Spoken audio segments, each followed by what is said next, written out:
recommendation should be supported. He was strongly impressed by Westmoreland's concept of providing security of two kinds. A, security of the country as a whole from large, well-organized forces. B, security from the guerrilla, the assassin, the terrorist, the sneak, the night rider, the informer. He agreed with Westmoreland's view that U.S. troops can contribute to the former, but only the Vietnamese can finally succeed with the latter.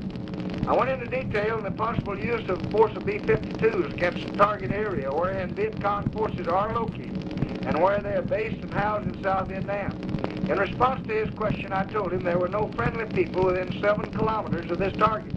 He then stated that he definitely wanted to support operations of this kind, and he thought the first one should be carried out immediately, or at least as soon as practical. Next, I reviewed the patterns of recent operations in North Vietnam. The General asked whether we are assured against inflated damage estimates. I described the bomb damage assessment and commented on targets such as bridges and ammunition and dumps. I pointed out the targets on the list which should get across to the DRV the idea that there are no sanctuaries, or there are no arbitrary restrictions against working our way further north.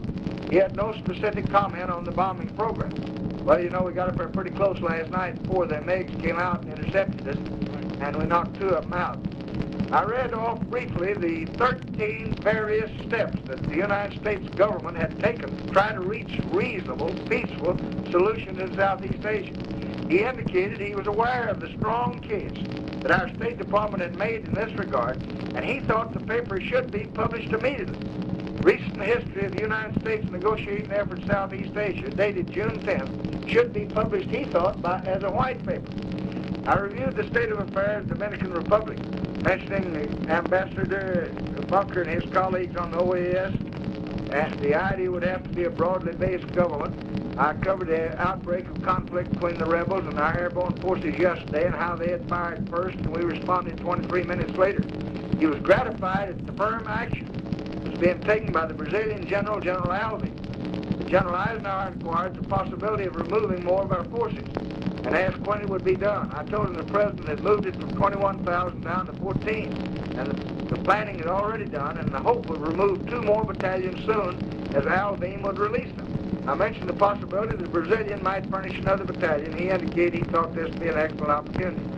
I asked him if, according to President Johnson, if he would let Melvin, ask Melvin to go on a trip to South America. He picked up the phone, called Melvin, and Melvin told him that he did not feel it would be wise to take the task, that he had such a schedule and such a hard load of work at the commencement time. Finally, I told the General, the President reiterated he'd like to see him from time to time, talk about matters of prosecuting these problems, and he suggested the possibility if Eisenhower was in Washington the next 2 or 3 weeks, he'd like to get together a few military people, such as the Joint Chiefs of Staff and others. General Eisenhower indicated his next visit to Washington would be on the 28th of this month. He indicated agreement as to the idea of discussion with the President, said he would welcome them. He'd be glad to include a lunch or a small dinner, such as the President suggested any time.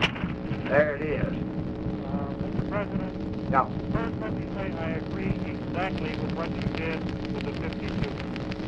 And I certainly would prefer General Eisenhower, what he said in this report from General Goodpaster. And as far as I'm concerned, I will in the future, as I've done in the past, I stood shoulder to shoulder. I know that, and I'm proud of you, and your country's proud of you. And the only thing I regret is that you're going to pick up some Republican seats as a result of that kind of forward-looking policy. And I won't be happy with that unless they like you. And if they like you, I won't object. But I think you ought to get a muzzler on Laird and make him quit telling me that I can't have ground troops to even protect my own airplanes, because I can't bomb like he wants to if the goddamn Viet Cong are destroying my airplanes on the ground. We try to do some talking to keep our comments within proper bounds, and I hope and trust that this will be done. Would you consider letting me trade Morse to you for Laird? Take care of your boy, and I'm sorry to bother you, Jerry. Okay, Mr. Tom Dewey wants to say hi to you. He's sitting in here trying to get my tail out of the crack. I had to get a good lawyer, and if you get enough danger and want the right kind of doctor, you'll even take a Republican. Go to the Republicans first, don't you, Jerry? That's right, Tom. How are you? Fine, thanks. Nice to talk with you. Real nice to talk to you, and I'm glad that you're down there along with the President. Right, hope I'll see you soon. All right, fine, Tom. Bye. Jerry? Good night, Mr. President.